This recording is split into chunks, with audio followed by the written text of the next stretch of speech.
Hey guys, it's Michael here from FlySight.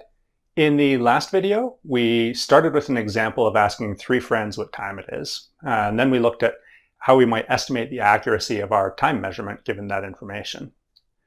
This is essentially what a GPS receiver does.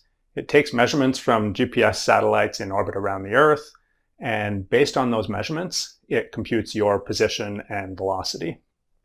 Your FlySight data actually includes an estimate of the accuracy of those measurements based on a few different factors, including the number of satellites used in the fix, the strength of the signal from each satellite, and how well the satellites agree with each other.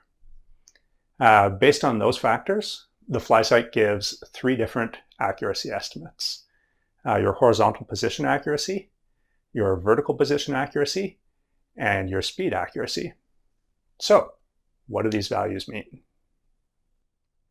Suppose FlySight Viewer gives me a vertical speed of 450 kilometers an hour with a speed accuracy of 1 kilometer an hour.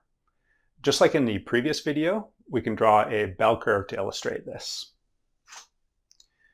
The center of the curve is at 450 kilometers an hour, and the colored bar spans plus or minus 1 kilometer an hour.